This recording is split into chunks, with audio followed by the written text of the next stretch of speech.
in two separate cars, both under surveillance.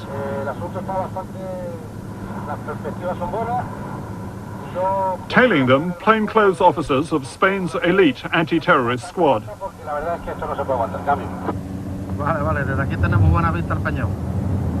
The first IRA car was a white Renault 5 driven by Sean Savage.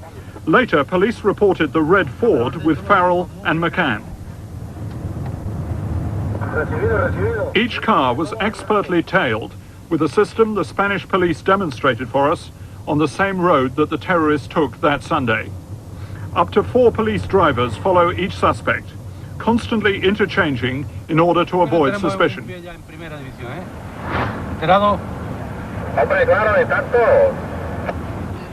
I'm told by the Spanish security police that a constant flow of information about the terrorist movements was radioed directly to British officials in Gibraltar.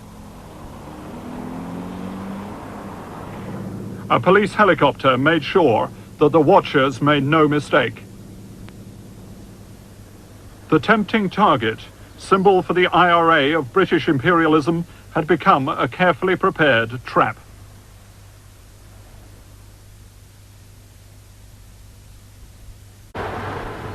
Sunday, March the 6th, and the 3 IRA bombers prepared to cross the border into Gibraltar. Under the eyes of the Spanish police, their 2 cars met up, and then Savage drove off in the white Renault, leaving the red Ford and the other 2 terrorists behind in Spain. Just before 1 p.m, Savage drove into the border checkpoint, and the Spanish police allowed him to pass through. On the Gibraltar side, British security officials took over the surveillance, and they too allowed Savage's car to drive through unhindered.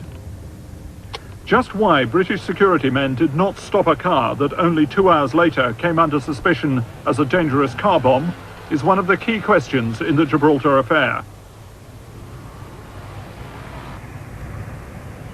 And the biggest question as the car crossed the airfield towards the town of Gibraltar is how much was known about what the white Renault actually contained. According to the Spanish security police, they thought it was possible that the car contained a bomb, but they were also working on the theory that the explosives had already been delivered to Gibraltar by sea and that the car was now going to pick them up. British officials have made no public comment on what they believed, but there is little doubt that the car could have been intercepted before it reached the town centre.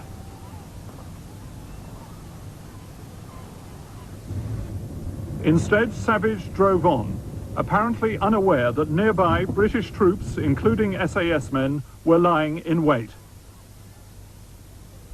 Under surveillance, he drove into the street where the Tuesday parade ends and parked his car beside the ancient city wall.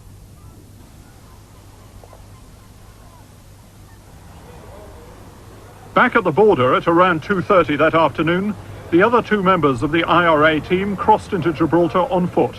And again, they were allowed to enter unimpeded. In a street near the parked car, they met up with Savage, and then at around 3:30, they all left the area on foot, leaving the parked white Renault behind them unattended. Sir Geoffrey Howe gave this account in the House of Commons. Their presence and actions near the parked Renault car gave rise to strong suspicion that it contained a bomb, which appeared to be corroborated by a rapid technical examination of the car. In fact, the car was later found to contain no explosive device, and according to an expert, a rapid examination should have shown that there was no significant bomb in it. George Stiles ran bomb disposal operations in Northern Ireland during his tour of duty there. Well, I'm sure that the Army bomb disposal man was somewhere near and observing the scene, and when the white car came in, he would be told that that's the terrorist bringing in the car, and I'm sure he would have quickly seen that it carried no significant weight of explosive. How would he have seen that? Well, the posture of the car on its springs is dictated by the weight it's carrying, and if you put 100 weight of cement in the boot of a car, which is about car bomb size, it shows. Agreed, there could have been a smaller bomb inside it, and I expect the bomb disposal man anticipated such. He would have probably said, this hasn't got a significant bomb in it, but I'm going to treat it with care. A photograph of the real car taken that day appears to support that view.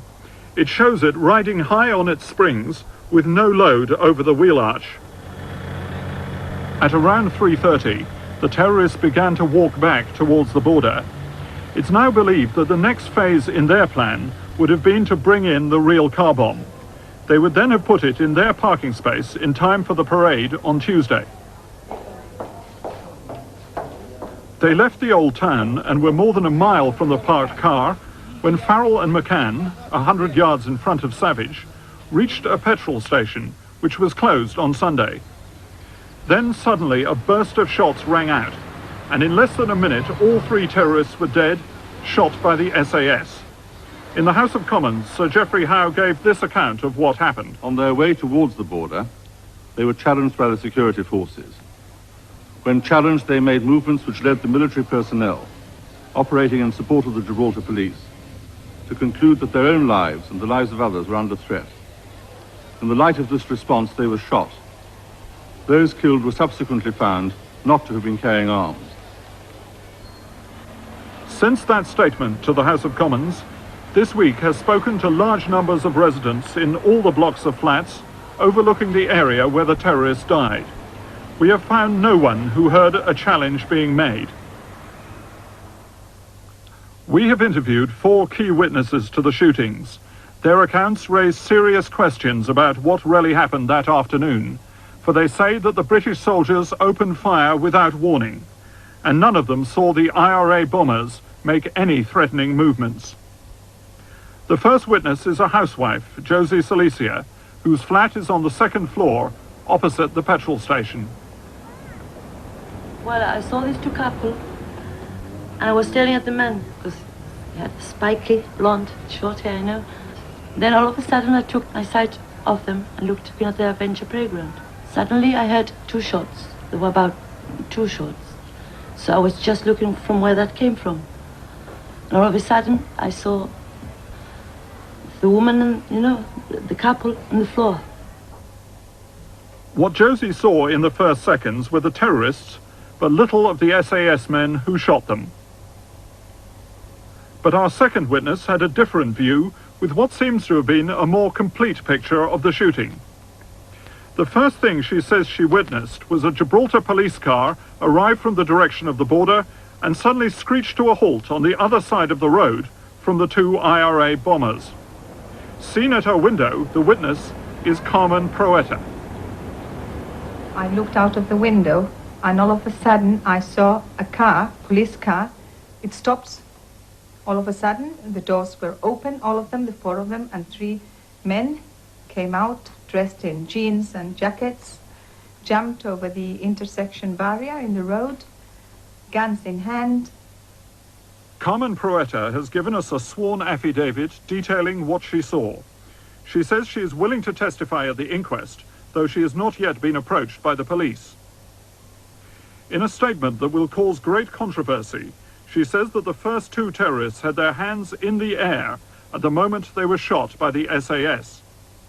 She also says that the British soldiers fired the first shot without warning as they jumped over the central barrier in the middle of the road.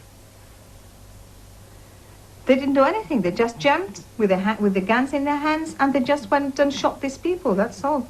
They didn't say anything, they didn't scream, they didn't shout, they didn't do anything. These people were turning their heads back to see what was happening, and when they saw these men had the guns in their hand, they just put their hands up. It looked like the man was protecting the girl because